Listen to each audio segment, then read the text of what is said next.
Naniniwala ka ba sa kasabihan that we are one decision away from making it out alive? O isang desisyon lang ang pagitan ng paggawa ng tama o ng ating ikabubuti at ng ating ikakapahamak? Sometimes, we are also one decision away for having the life that we deserve. Lahat ng bagay sa buhay natin ay nangyayari o mangyayari dahil sa mga desisyon na ating ginagawa. Ikaw, anong desisyon ba ang nakapagpabago ng buhay mo kung meron man? At kung wala pa, handa ka bang gumawa ng napakalaking desisyon para lang makuha ang mga bagay na sa tingin mo ay nararapat sa'yo? Hi everyone! Welcome back dito sa ating channel. I'm glad, na andyan pa rin kayong lahat. Maraming salamat dahil andito ka pa rin, sinusuportahan pa rin ang inyong Mama Mia sa kabila ng lahat ng nangyayari sa mundo. Ayan, ipagdasal natin ang bawat isa dahil hindi lang po yung mga kababayan natin na nasa Middle East ang apektado. Tayo rin dito sa Pilipinas, ang tataas na ng mga bilihin, lalong-lalo na yung krudo. Naku naman, magdasal tayo na matapos na yung gyera para maging maayos na ang lahat at maging back to normal na ang buhay natin. Anyways, wag na nating patagalin ito dahil desisyonan na natin to. Eto na po, ang inyong paboritong programa, ang Dear Mama Mia.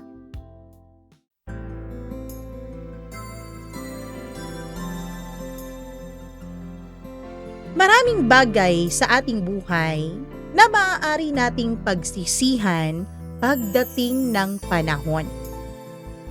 Maraming bagay na ating nagagawa na kung pwede lang ibalik ay ginawa na natin. Pero may mga bagay din na ginawa natin hindi lang para sa ating sarili, kundi para na rin sa mga taong ating pinapahalagahan. Dear Mama Mia, hindi ko po aakalain na isang desisyon lang pala ay sapat na para tuluyang magbago ang takbo ng buhay ng isang tao. Sa totoo lang, Mama Mia, hindi ko po alam kung papaano sisimulan ang kwento kong ito. Maraming beses ko na itong binalikan sa isip ko. Sa mga gabing hindi ako makatulog, sa mga sandaling tahimik ang paligid, at tanging tikatik ng orasan ang naririnig ko. Sa tuwing naiisip ko ang nakaraan, parang may mabigat na batong nakapatong sa dibdib ko.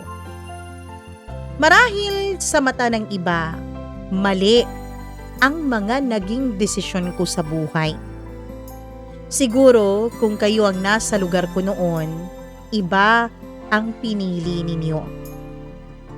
Pero sa panahon kasi na yun, Mama Mia, yun lang ang pinakamabilis na paraan na alam ko para mabuhay kami.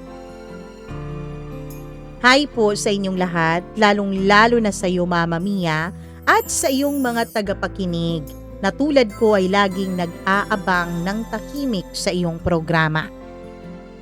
Hindi ko nasasabihin ang tunay kong pangalan dito. Itago niyo na lamang po ako sa pangalang Marcela. 43 taong gulang na po ako ngayon. May mga kulubot na sa gilid ng aking mga mata. At ang buhok kong dati makintab at makapal, ngayon ay meron ng mga hiblang puti. Meron po akong 4 na anak sa lalaking kasama ko po ngayon. Pero bago yun, Mama Mia, bago kami magkaroon ng 4 na anak, may 2 po akong anak na iniwan sa isang lalaking minsang pinangakuan akong bibigyan ng maginhawang buhay. Isang lalaking minsan akong pinangakuang reyna ng tahanan niya. At hanggang ngayon, kahit lumipas na ang maraming taon, hindi pa rin ako tinatantanan ng mga tanong na paulit-ulit na bumabalik sa isipan ko. At ang isa sa pinakamabigat na tanong na araw-araw kong tinatanong sa aking sarili ay ang, tama ba ang naging desisyon ko? Mama Mia, lumaki po ako sa isang maliit na baryo sa aming probinsya. Simple lamang ang buhay na meron kami noon. Ang tatay ko po ay isang karpentero. Hindi siya palaging may trabaho. Kaya minsan, may ilang linggo kaming nagtitiis sa tuyo at sabaw ng noodles. Ang nanay ko naman ay naglalabada para sa mga kapitbahay. Ako ang pangalawa sa 4 na magkakapatid. Bata pa lang ako, Mama Mia, alam ko na po ang ibig sabihin ng salitang hirap. Pero kahit ganon, kahit mahirap, masaya naman kami. Tuwing hapon, naglalaro kami sa kalsada. Patentero, tumbang preso, luksong baka, lahat na ng larong kalye ay alam ko. Alam ko rin na alam ito ng mga bata o mga matatanda na kaedaran ko ngayon.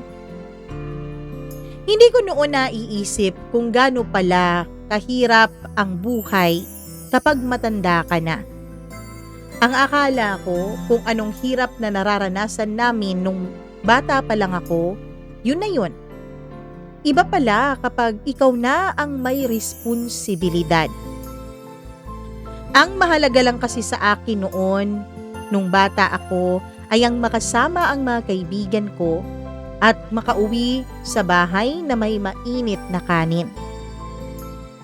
Pero habang tumatanda at nagkakaedad ako, Mama Mia, unti-unti kong napapansin ang totoong realidad ng buhay. Nakikita ko kung papaano napapagod ang nanay ko sa araw-araw na paglalaba. Kung paano umuuwi ang tatay ko na punong-puno ng alikabok ang katawan niya matapos ang maghapong pagtatrabaho sa construction. At dun nagsimulang pumasok sa isip ko ang isang pangarap. Pangarap ko pong makaalis sa buhay na meron kami. Pangarap ko pong makatakas at makawala sa kahirapan. Pangarap ko na magkaroon ng isang magandang buhay. Pero hindi ko alam noon na ang pangarap pala na yun ay ang magtutulak sa akin sa mga desisyong aking nagawa na kailanman ay hinding-hindi ko na mababawi. 18 taon pa lang ako nang makilala ko po si Nestor, Mama Mia.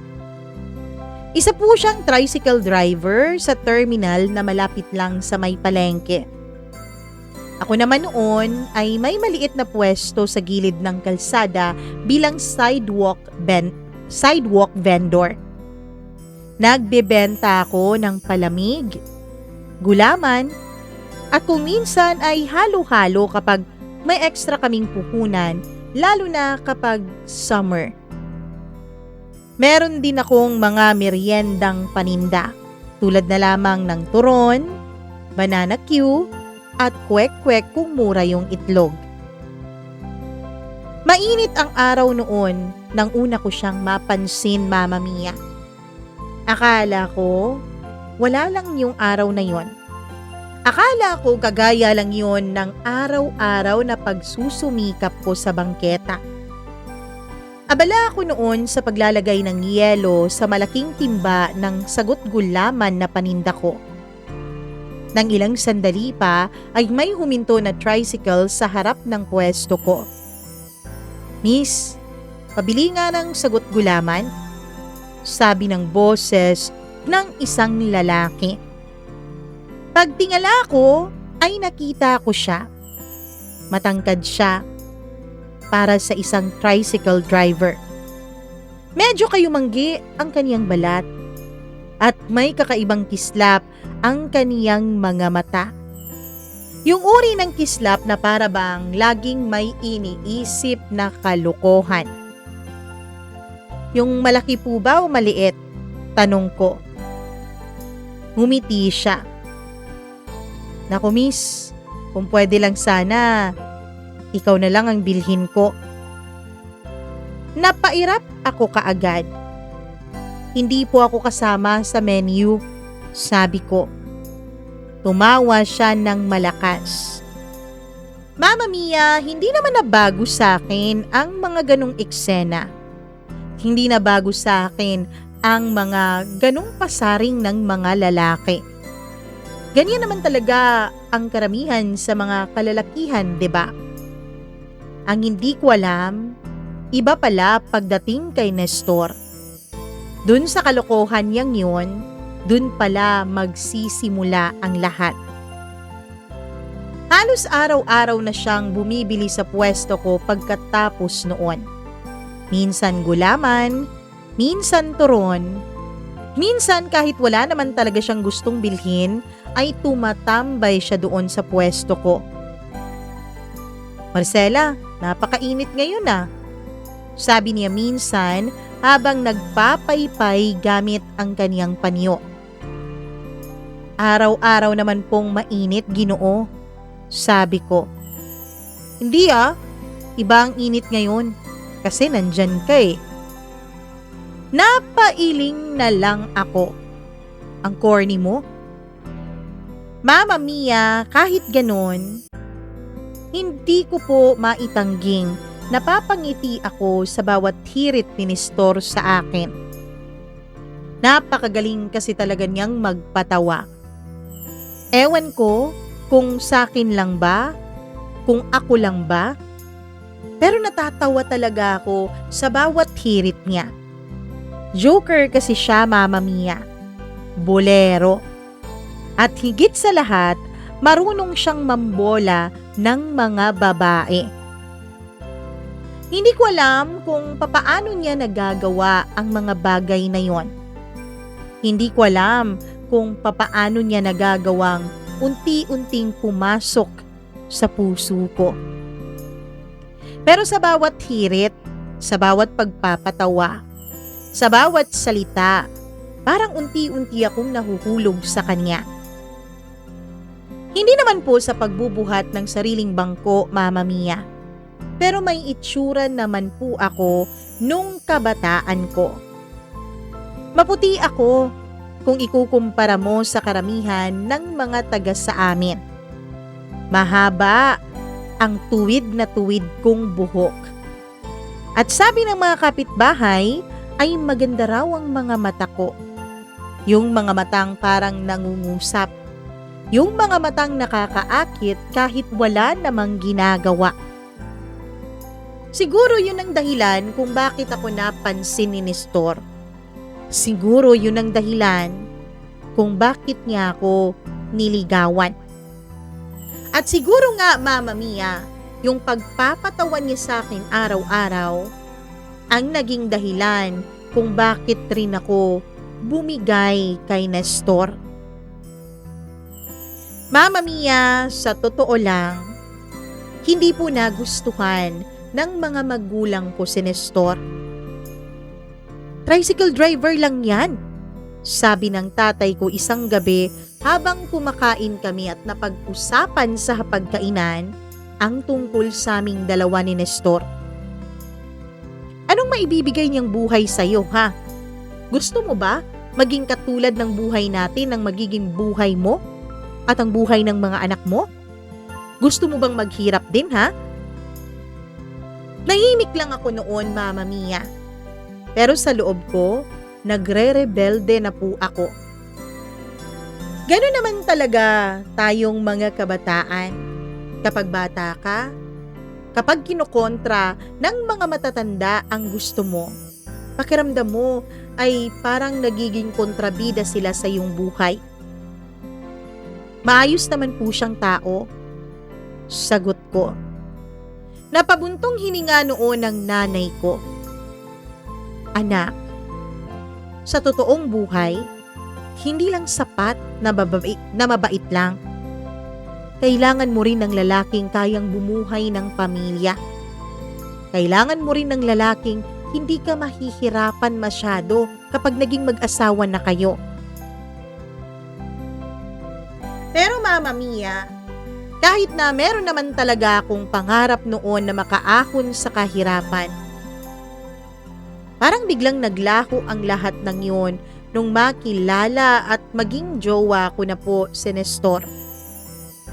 Parang hindi na mahalaga sa akin kung maging mayaman man ako o hindi, basta't makasama ko lang siya. In short, nabulagan ako ng nararamdaman kong pag-ibig kay Nestor. Para sa akin, sapat na ang kaniyang mga pangako. Para sa akin, sapat na ang magkasama kaming dalawa para kayanin namin kung anumang hirap ng buhay ang naghihintay sa aming kinabukasan. Isang gabi, Mama Mia, sinabi ni Nestor sa akin habang nakaupo kami sa may waiting shed ang mga salitang, Marcela, magtana na tayo. Bigla akong napatingin sa kanya. Ano? Kaya naman kitang buhayin eh. Huwag kang mag-alala, hindi naman kita pababayaan. Alam ko kasi na ayaw sa akin ng mga magulang mo. Kinausap ako ng tatay mo. Sabi niya, tigil-tigilan daw kita. Pero hindi ko kaya, Marcela. Hindi ko kayang malayo sa'yo. 18 years old lang ako noon, Mama Mia. Kung noon akala ko matanda na yun at mature. Ngayon habang naiisip ko yung mga pinagdaanan ko, ang bata-bata ko pa pala. At dahil bata, padalos-dalos ang mga desisyon. Mapusok at puno ng pangarap. Kaya naman, Mama Mia, ginawa ko ang unang desisyon na nakapagpabago ng tuluyan sa takbo ng buhay ko. Ang desisyong sumama kay Nestor. Oo, tumakas ako sa amin at pumayag ako na makipagtanan sa kanya.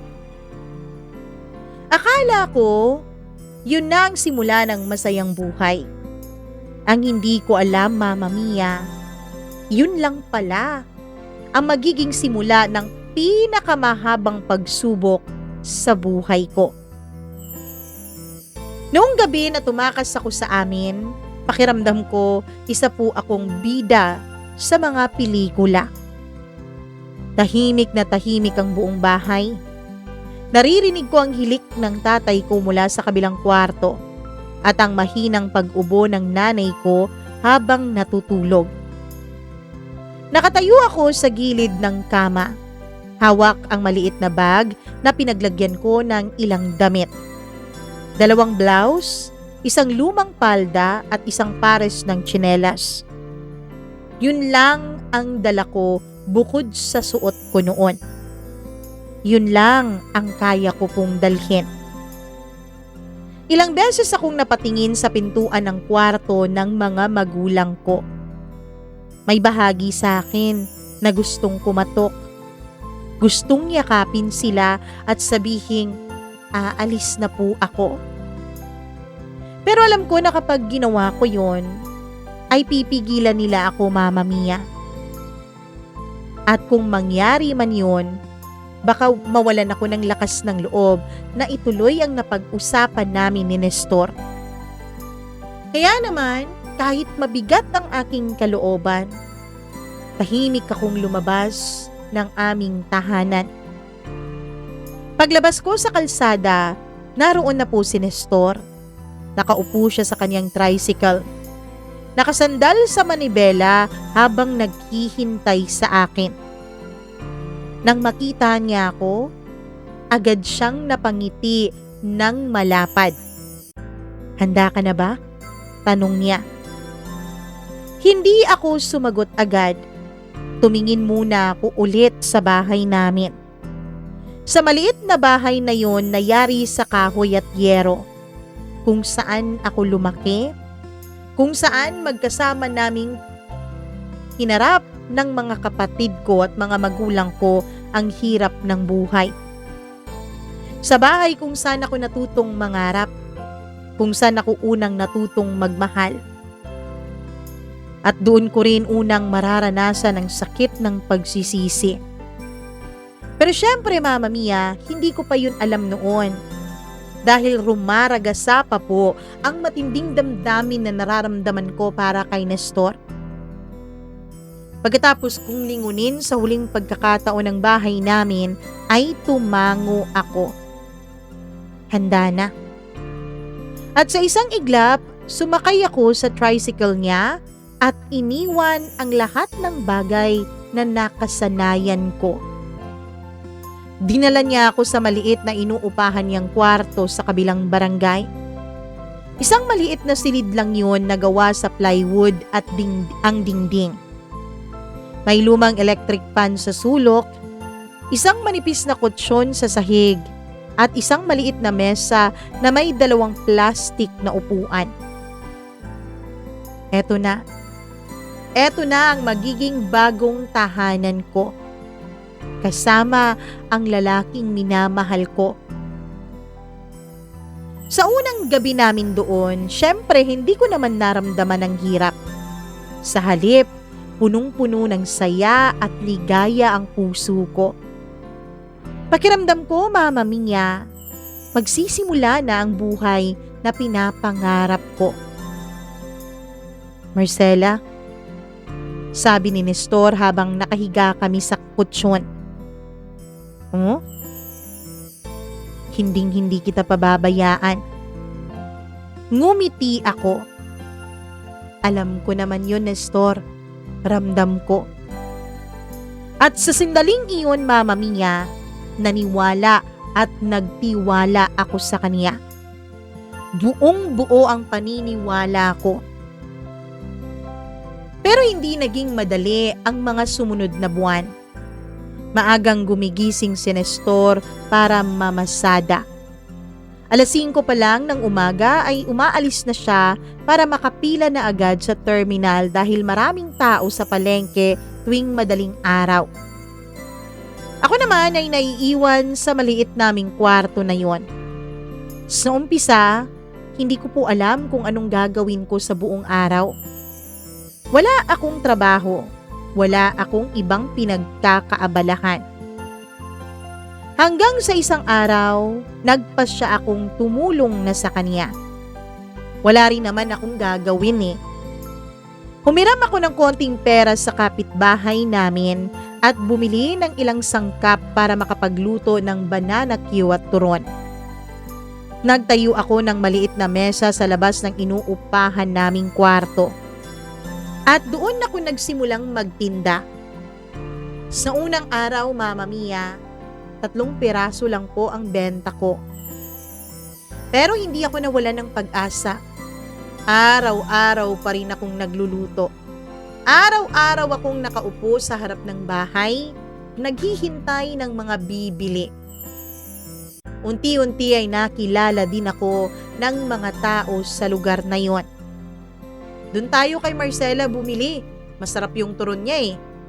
Sabi ng isa naming kapitbahay minsan. At doon na nagsimulang umikot ang maliit naming kabuhayan ni Nestor.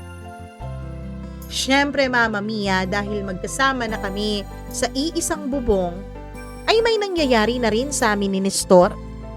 Kaya hindi nagtagal, nagbunga din ang mga pangyayaring iyon at nabuntis ako.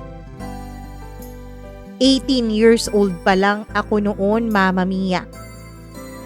Isang gabi, sinabi ko kay Nestor habang kumakain kami ng tuyo, kamatis at kanin. Nestor, buntis ako. Napatigil siya sa kanyang pagsubo. Ano? Ngumiti ako kahit may halong kakaibang kaba ang dibdib ko. Magkakaanak na tayo.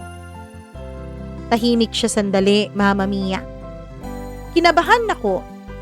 Akala ko magagalit siya o matatakot sa responsibilidad. Pero maya-maya lang ay tumawa siya ng pagkasaya-saya at tumayo. Nilapitan niya ako at agad niyang hinawakan ang tiyan ko. Talaga? Tanong niya. Tumango ako. Ngumiti siya ng napakalapad. Ayos! Magiging tatay na ako! Sa sandaling yun, Mama Mia, kahit na natatakot ako, kasi nga, di ba sabi nila nakakatakot manganak? Ay nabaliwala ang takot na yon.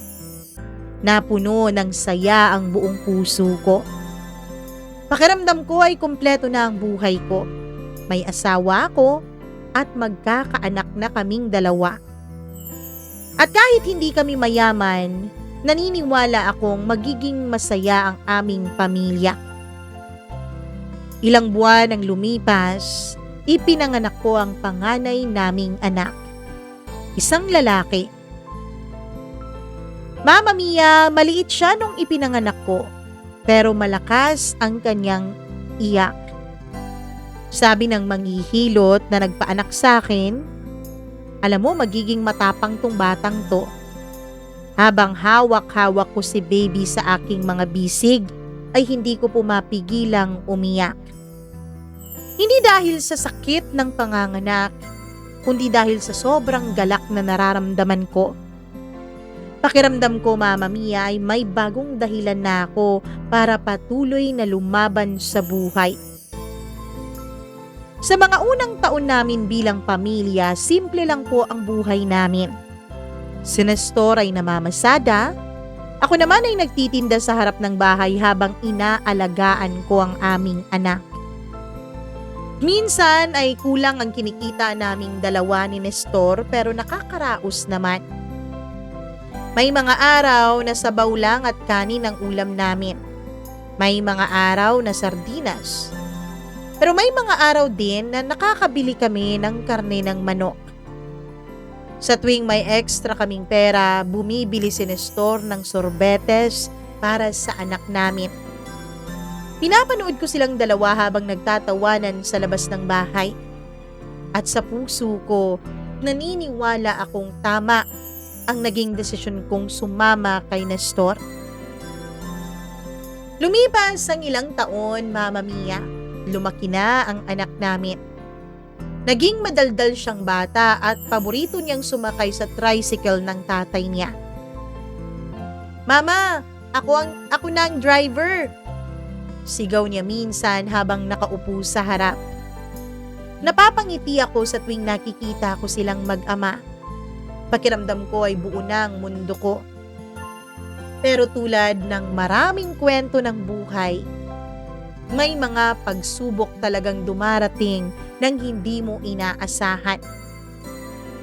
Isang tanghali, isang pangyayari ang naganap na sisira sa katahimikan ng buhay namin. Tanghali iyon nang umuwi si Nestor mula sa kaniyang pamamasada. Pawisan siya at mukhang pagod na pagod, Mama Mia. Marcela, mahina niyang tawag. Ano?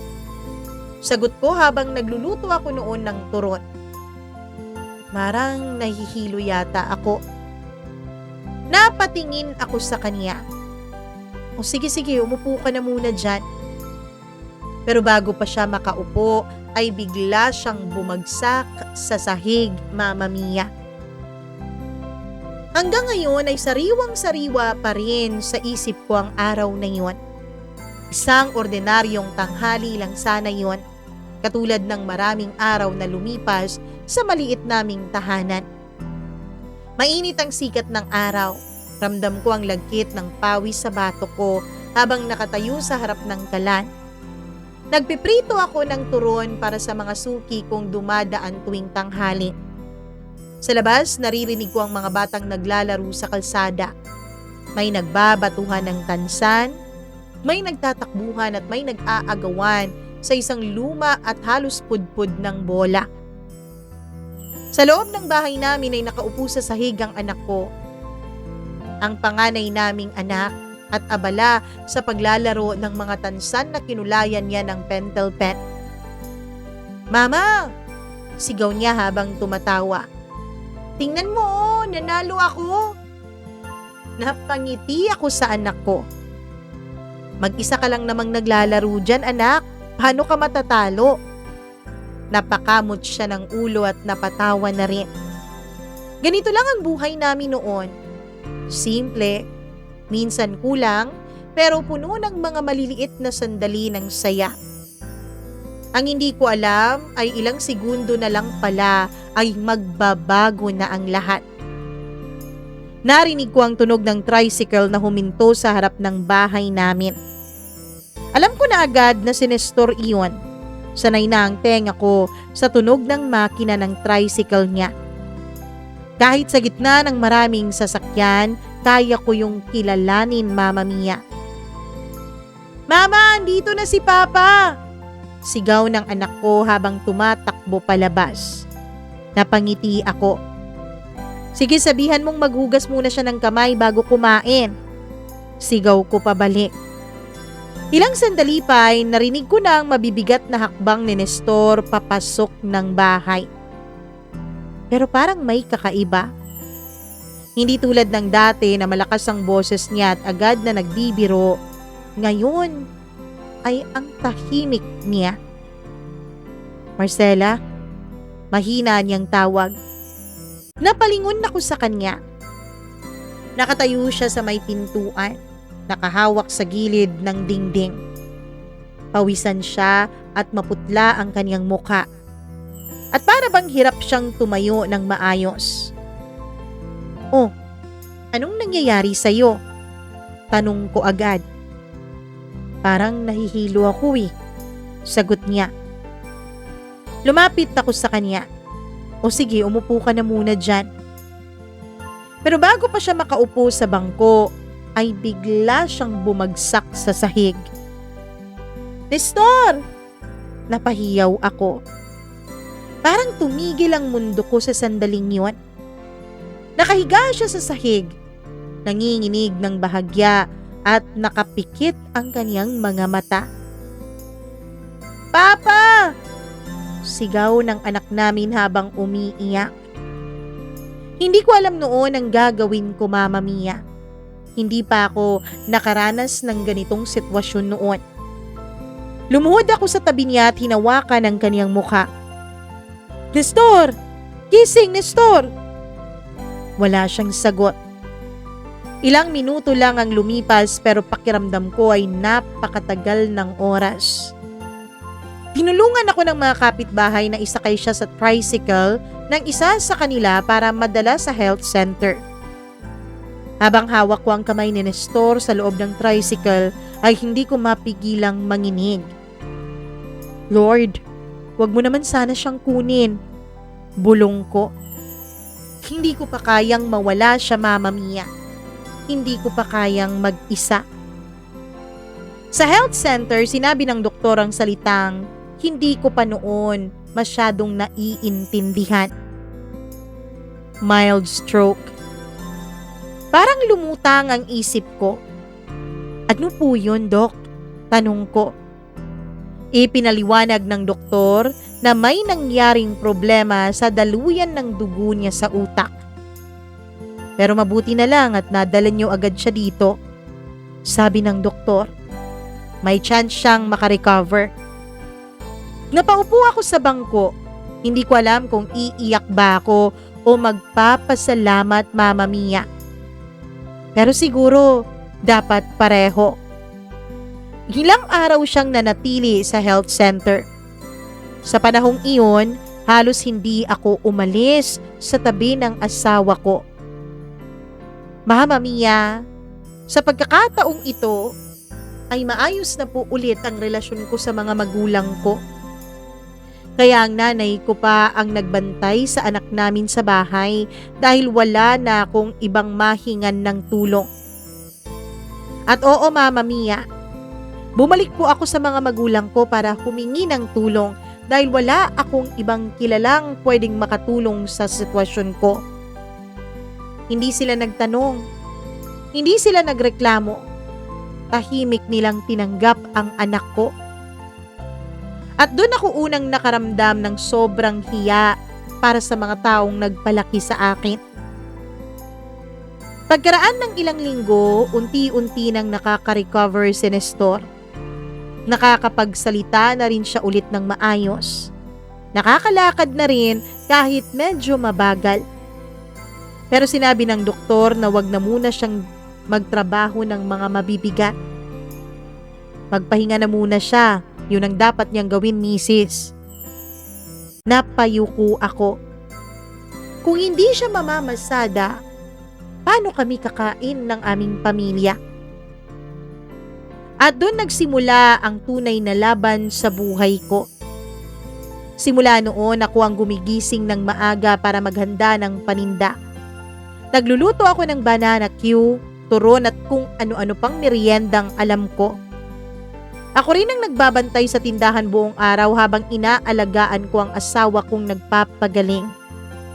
Sa gabi naman, ako ang naglalaba, Mama Mia. Ako ang nagluluto at nag-aalaga pa rin sa asawa ko, pati na rin sa anak ko. Minsan, habang nakahiga ako sa gabi, pakiramdam ko po ay wala nang natitirang lakas sa katawan ko.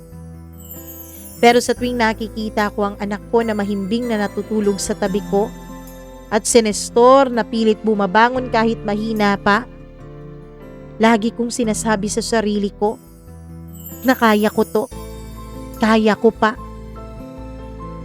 Lumipas ang ilang mga buwan, Mama Mia. Unti-unti ring lumalakas si Nestor. At isang araw, sinabi niya sa akin habang kumakain kami, Marcela, babalik na ako sa pamamasada. Napatingin ako sa kanya. Sigurado ka ba? Tumango siya sa akin. Kailangan natin ng pera eh. Hindi ko siya pinigilan, Mama Mia. Dahil alam kong tama naman siya. At dahil doon, unti-unti kaming nakabangon muli. Nakabalik sa kanyang pamamasada si Nestor. Lumakas ang benta ng mga paninda ko at makalipas ang ilang taon ay nabuntis ako ulit.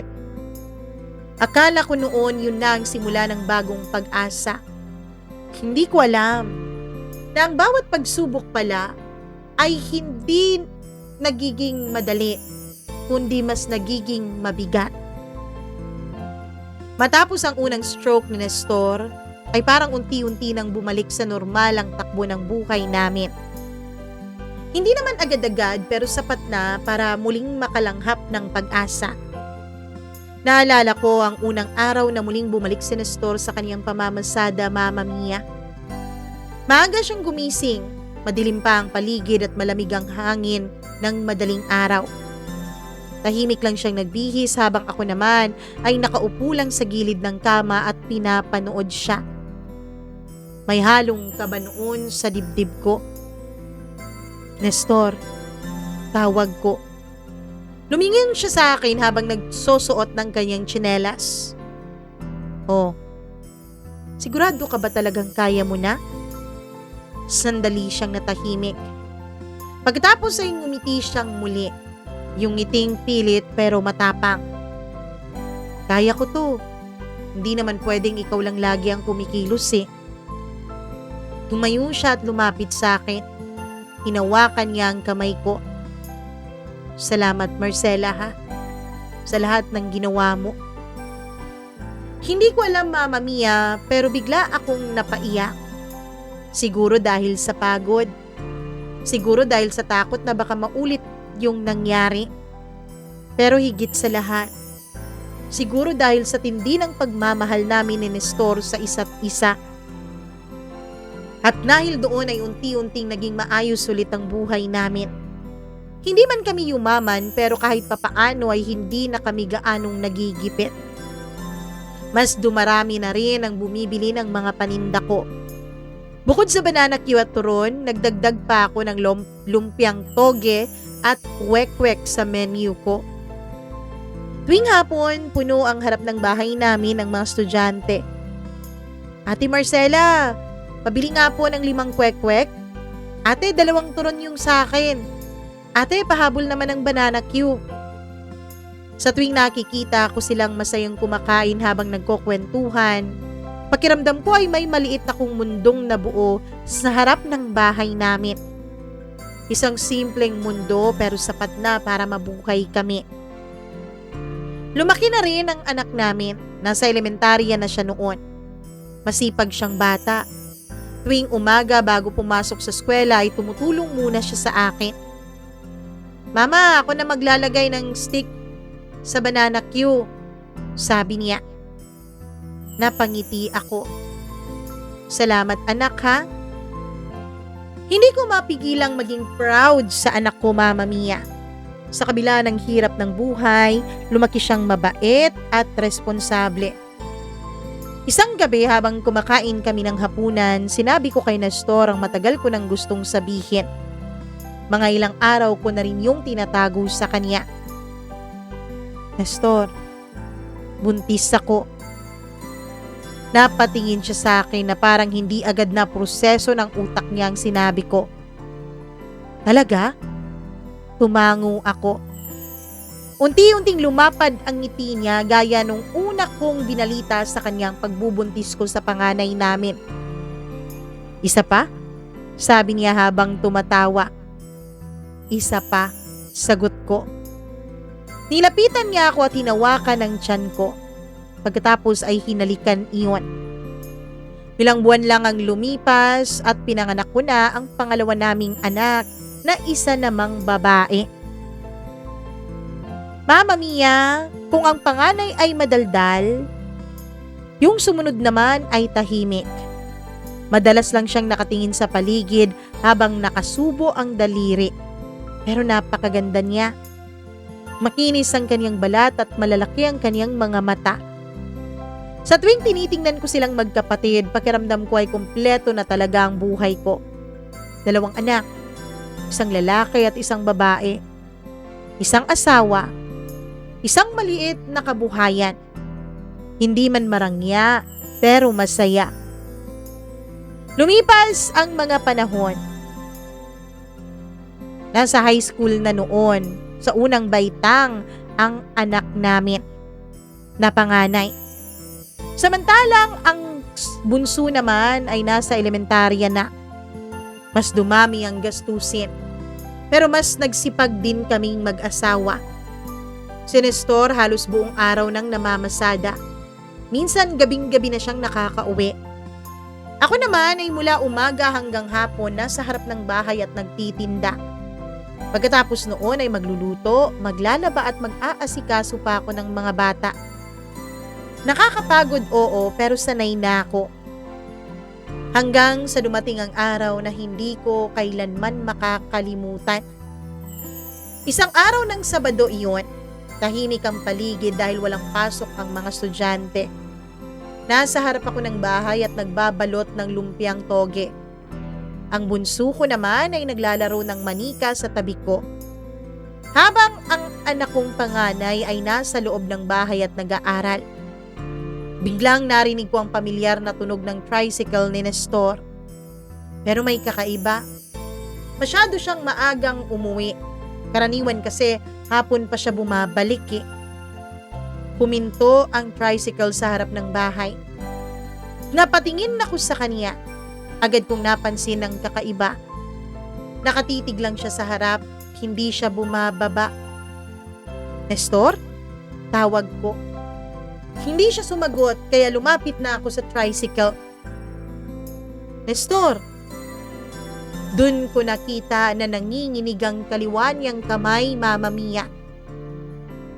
At ang kaliwang bahagi ng mukha niya ay parang hindi na gumagalaw. "Nestor!" Sigaw ko. Sinubukan naman niyang magsalita pero ang lumabas lang ay hindi malinaw na tunog.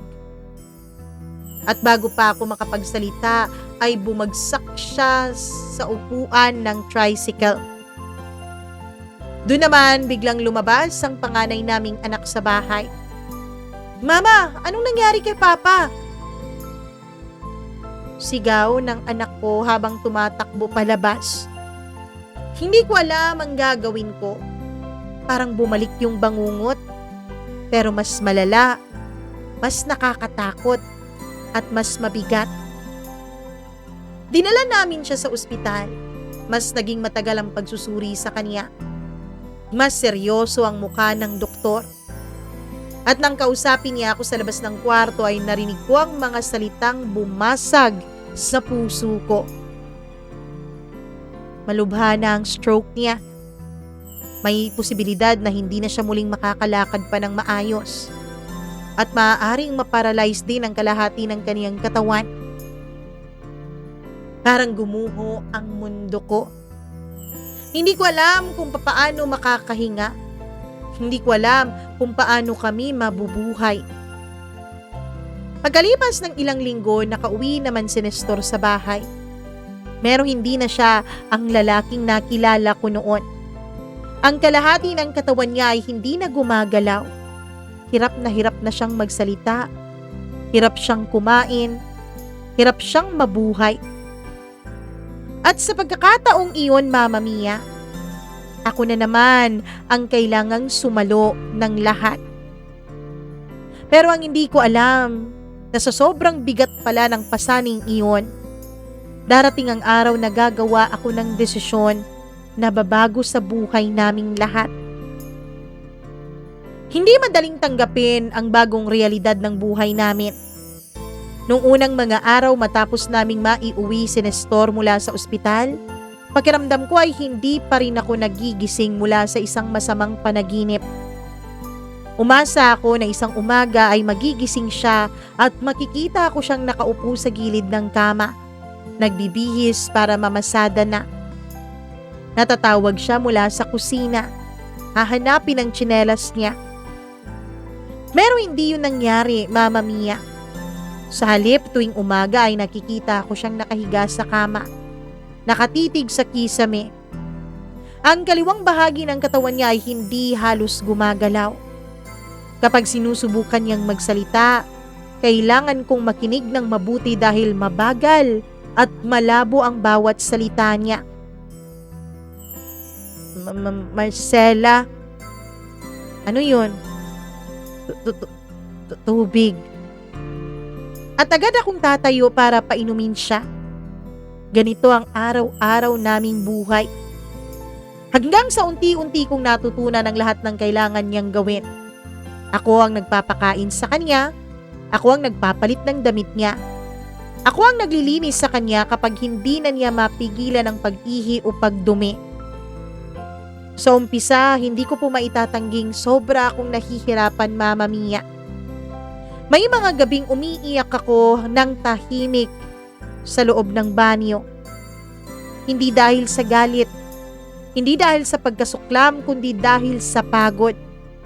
Sa sobrang pagod.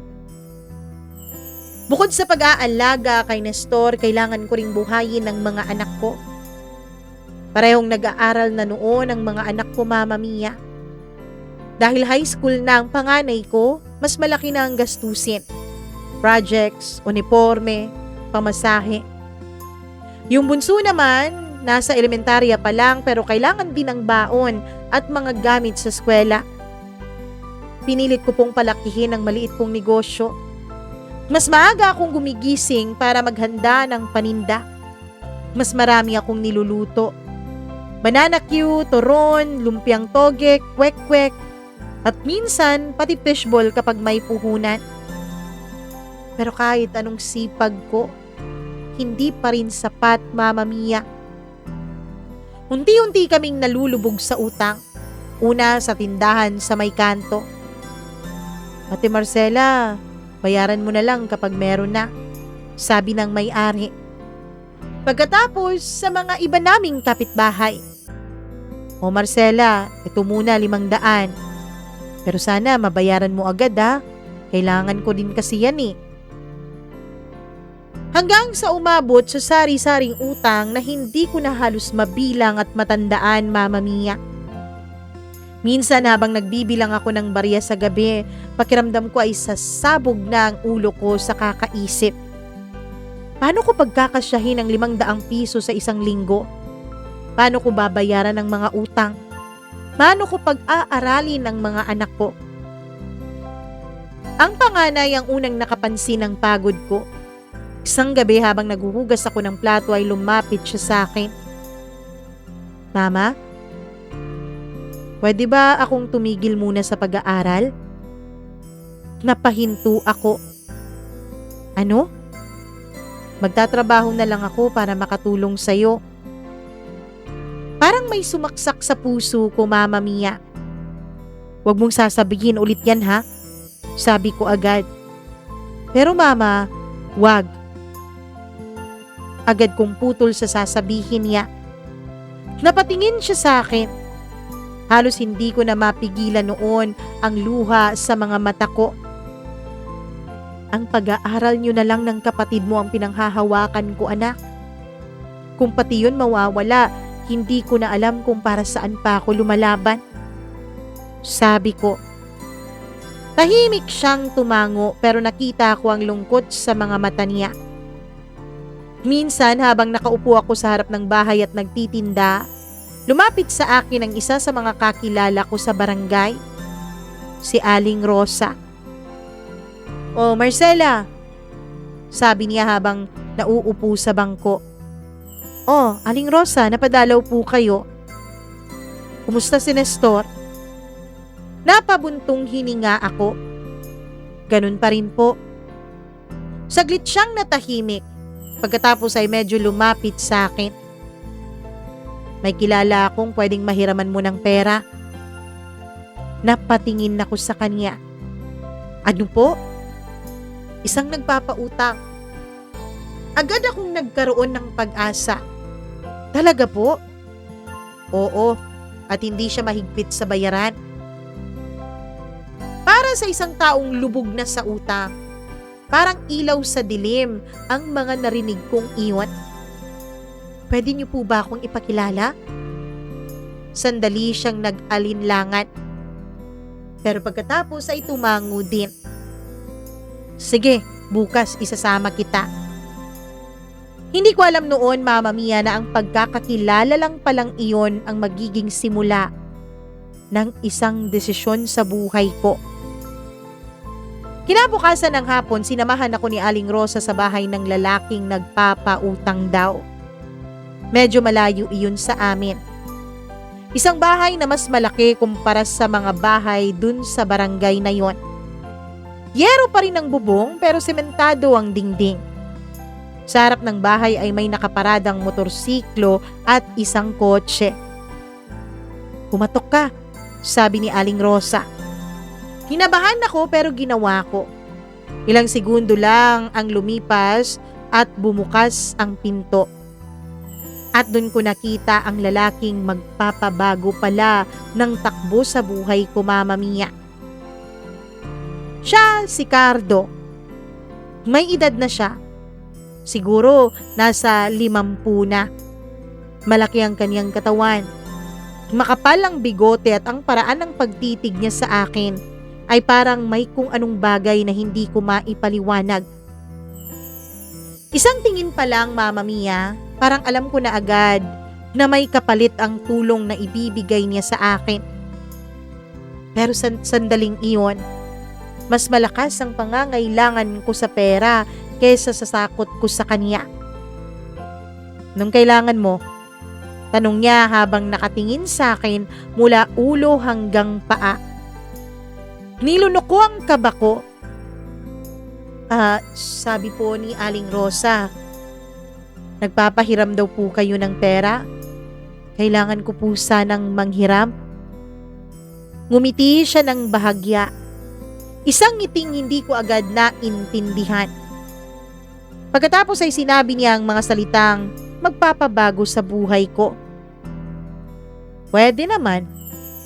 Saglit siyang tumahimik at saka sinabi ang alok niya. Isang alok na alam kong huhusgahan ako ng napakaraming tao. Pero sa sandaling iyon, Mama Mia, pakiramdam ko wala na po akong ibang mapagpipilian. Hanggang ngayon, malinaw pa rin sa isip ko ang araw na yon. Ang unang pagkakataon na nakaharap ko si Cardo. Hindi ko alam kung bakit, pero kahit hindi pa siya nagsasalita noon ay may kakaiba na agad akong naramdaman sa paraan ng pagtitig niya sa akin. Parang sinusukat niya ako. Parang tinitimbang niya kung magkano ang halaga ng pagkatao ko. Nakatayo ako noon sa may pintuan ng bahay niya. Si Aling Rosa naman ay nasa likod ko lang at tahimik na nakatingin sa sahig. Si Cardo ay nakasandal sa dingding, nakapamulsa habang pinagmamasdan ako mula ulo hanggang paa ng paulit-ulit.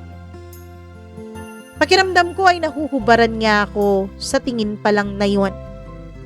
Hindi ko gusto ang pakiramdam na yon, pero pinilit kong magpakatatag. Kailangan ko po sana ng mahihiraman ng pera, sabi ko ulit. Hindi agad siya sumagot. Lumapit siya ng konti.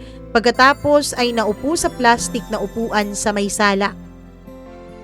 Magkano? Tanong niya. 2,000 po sana. Sa totoo lang, kulang pa yun sa mga kailangan ko. Kahit na malaki naman kung tutuusin ang 2,000 nung mga panahon na yon.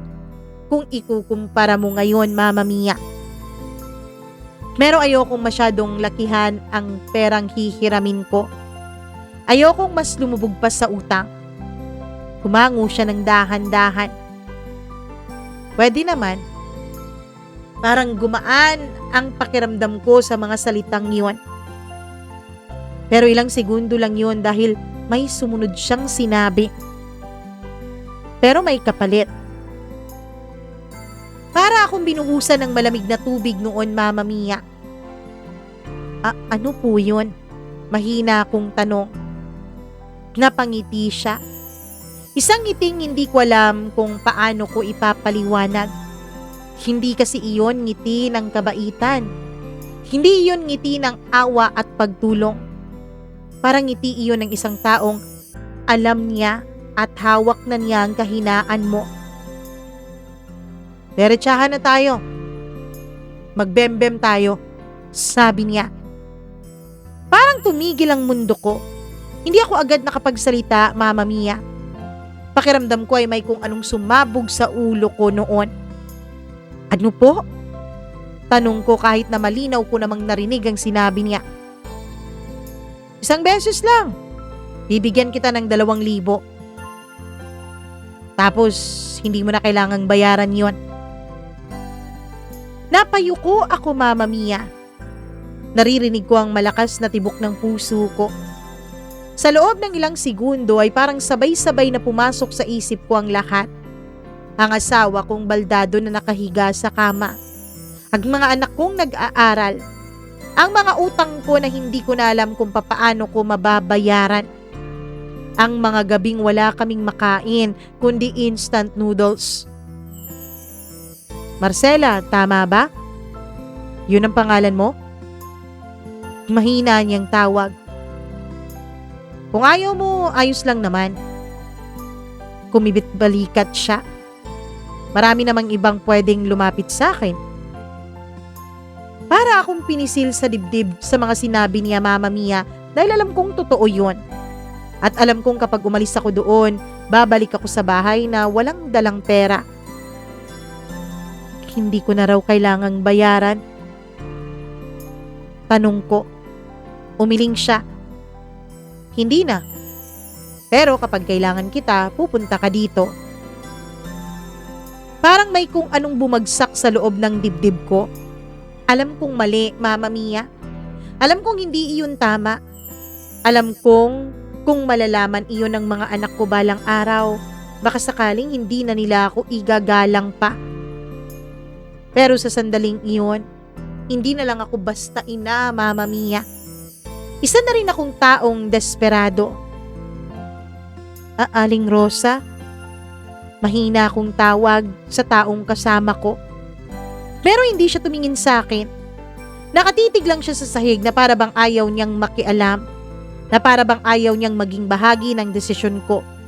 Na para bang inutusan lang siya ng taong ito na maghanap ng mga babaeng uutang sa kanya. At dun ko na intindihan, ako lang ang gagawa ng pasyang ito at walang ibang tutulong sa akin. Napapikit ako. Huminga ng malalim at tsaka ako tumango. Sige, sabi ko. Isang salita lang, pero yun ang salitang tuluyang nagpabago ng takbo ng buhay ko, Mama Mia. Pagkatapos noon ay inabot niya sa akin ng 2,000 piso. 2 perasong tig-1,000. Matagal ko yung tinitigan bago ko kinuha. Pakiramdam ko ay mabigat ang bawat papel. Parang hindi pera ang hawak ko. Parang mga tanikala ng isang malaking kasalanan.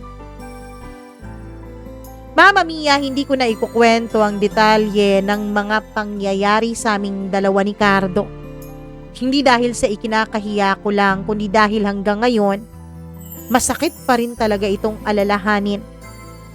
Ang masasabi ko lang, natapos ang lahat sa loob ng 1 oras. At nang makalabas ako sa bahay ni Cardo, hawak-hawak ko ng 2,000. Pero pakiramdam ko ay may iniwan akong bahagi ng sarili ko sa loob ng bahay na yon. Pagdating ko sa bahay ay nadatnan ko ang panganay kong anak na nag-aaral sa mesa. Mama, sabi niya, ano po ang ulam? Pinilit kong ngumiti. May dala akong sardinas at itlog. Nakita kong lumiwanag ang mukha ng anak ko. Talaga? Tumango ako. Sa sandaling yun, naramdaman ko ang kakaibang halo ng emosyon. Sakit, gaan, at pagkapahiya.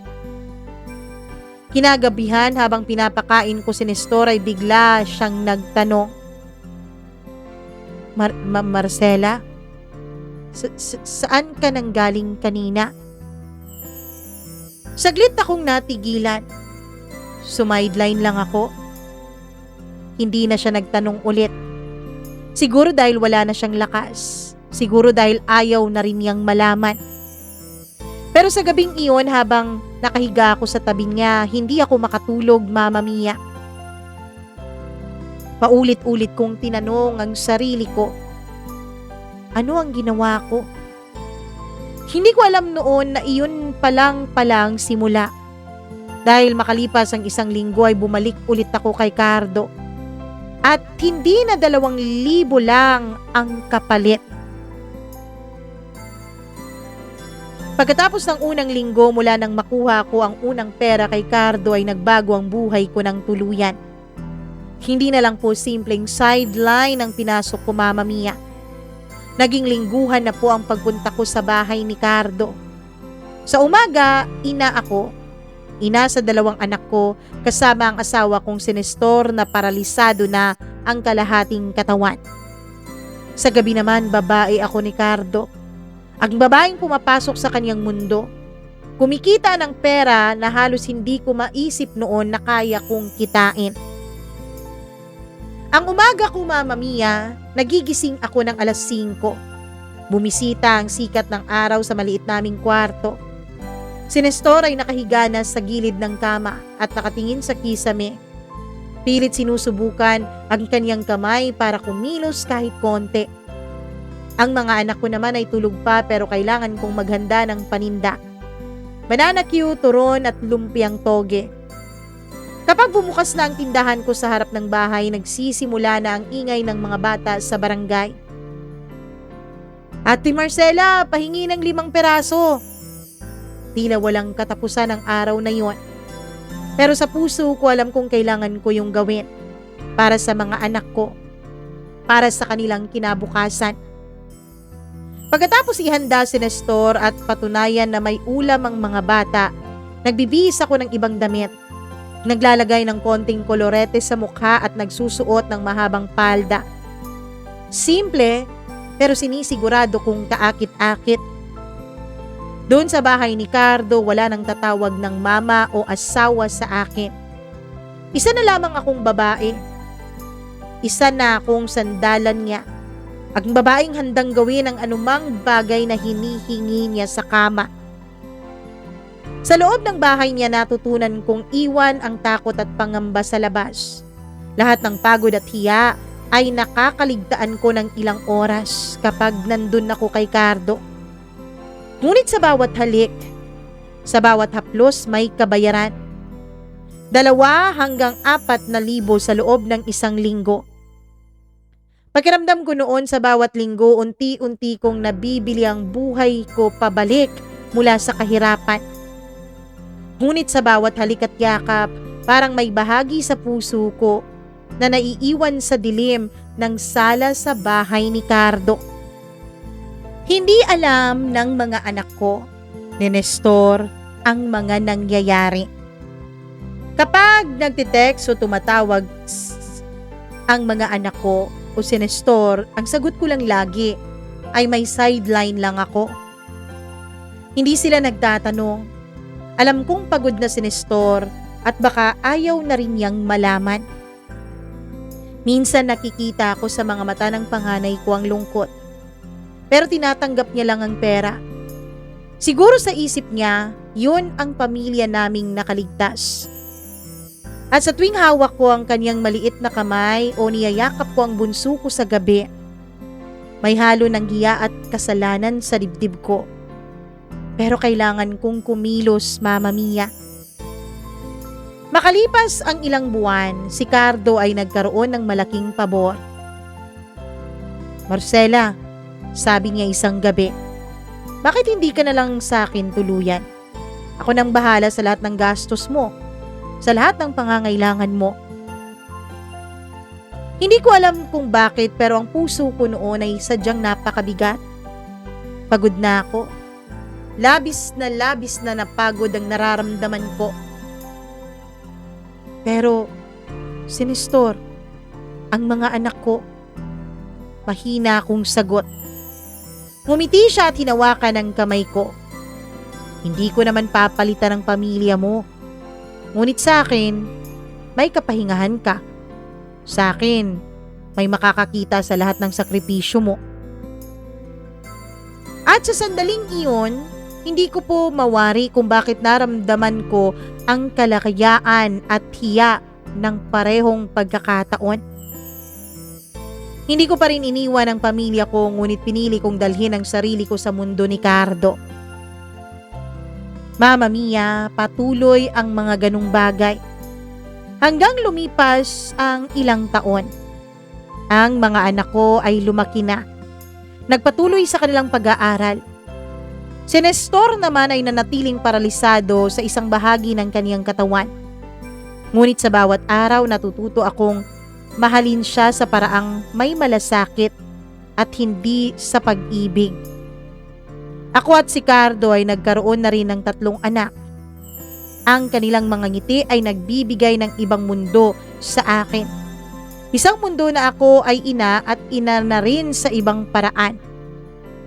Ngunit sa bawat linggo na pumupunta ako sa bahay ni Cardo ay nararamdaman ko ang timbang ng lihim.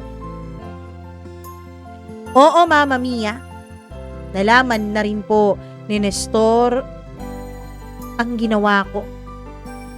Kinausap ko siya. Hindi siya nagsalita.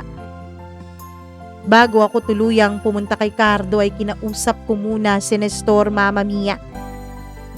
Umiiyak ako habang humihingi ng tawad sa kanya. Sinabi ko sa kanya na ito lang ang paraan para pare-pareho kaming mabuhay at hindi nahihirapan. Meron po kasing negosyo si Cardo. Wala din siyang mga kapatid o mga magulang o mga anak na inaalagaan.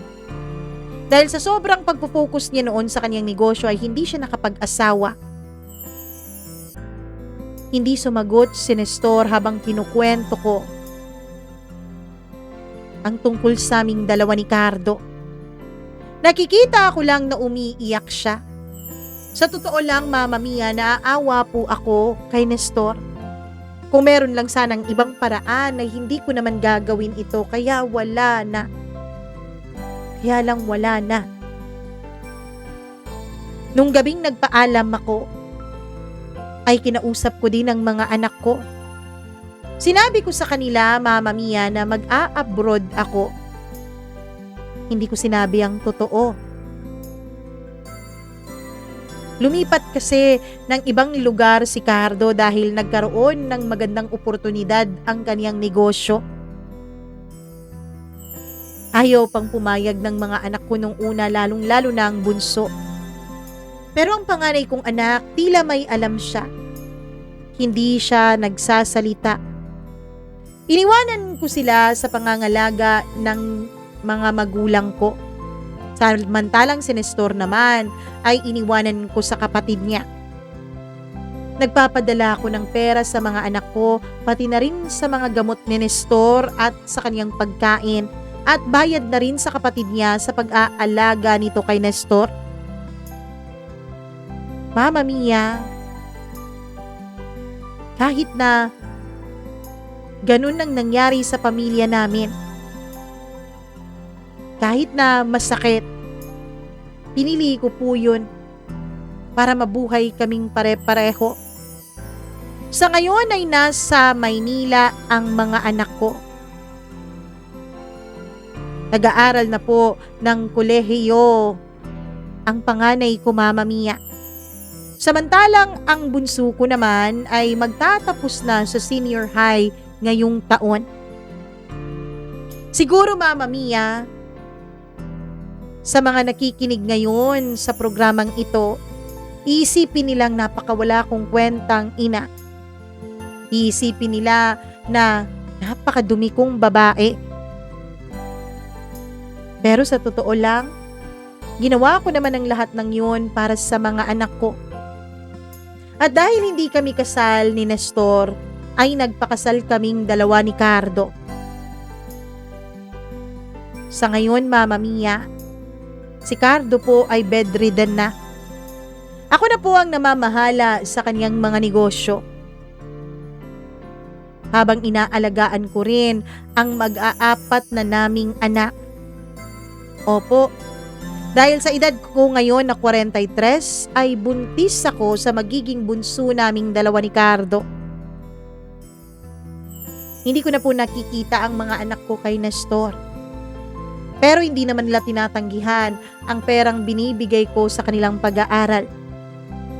Hindi ko alam kung ano ang magiging kahihinatnan ng buhay ko.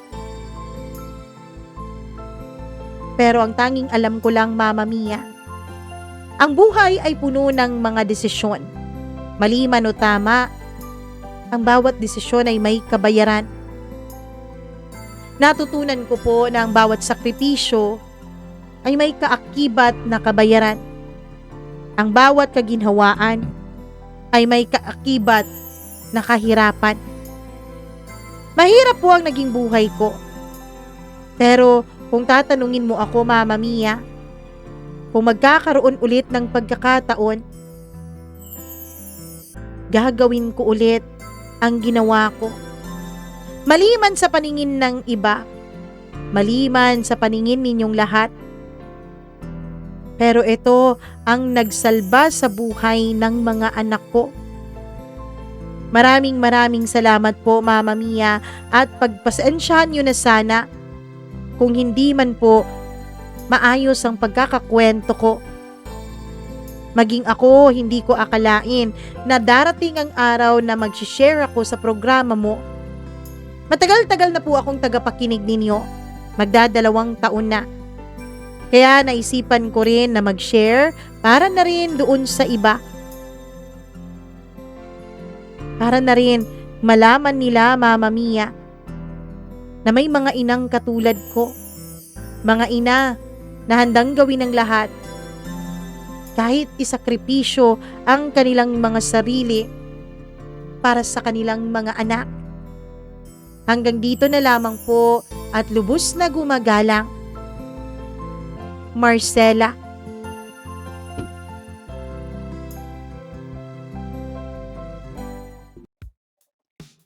Mukhang napahaba ang kwento ni Ate Marcela. Ate kasi 43 na siya. Oo. Almost 10 years ang age gap namin. Oo, 'di ba? Ate Marcela, grabe ang sakripisyo mo para sa pamilya mo. Wala kaming karapatan na husgahan ang mga naging desisyon mo dahil ikaw naman ang nandun, ikaw ang nakaranas ng hirap, ikaw ang nagsakripisyo, ikaw ang bumuhat sa bigat ng iyong buong pamilya. Pero hindi rin naman kasalanan ni Kuya Nestor ang mga nangyari. Sadyang meron lang talagang bahagi ng buhay natin na kinakailangan nating magsakripisyo, kinakailangan nating kalimutan ang tama at mali, alang-alang sa ikabubuhay ng ating pamilya. Ang hiling ko lang sana yung mga anak mo, dun kay Nestor, yung panganay mo lalo at yung bunso, sana hindi sila nagtanim ng galit sa'yo. Sana darating ang panahon na magkita kayo at ipapaliwanag mo sa kanila ang iyong side, ang dahilan kung bakit naging ganun ang buhay ninyo at ang pamilya ninyo. Sana tanggapin din nila ang mga nangyari at sana mapatawad ka nila dahil alam ko nasaktan sila bilang mga anak mo. Ang hiling namin, Ate Marcela, sana maging maayos na ang buhay mo at sana rin patawarin mo na ang sarili mo sa mga nagawa mo kasi ramdam ko po sa iyong kwento na parang sising-sisi ka sa mga nangyari na parang kung pwede lang ulitin ang nakaraan, kung pwede lang balikan, ginawa mo na. Parang ganun ang pakiramdam ko. So, sana lang patawarin mo na ang iyong sarili dahil nangyari na rin naman ang nangyari. Ang ngayon harapin mo na lang kung ano yung mga resulta ng mga naging desisyon mo, 'di ba? So kausapin mo yung mga anak mo, kung may chance ka puntahan mo. Wag mo nang antayin na sila pa ang pumunta sa iyo, sila ang lumapit sa iyo.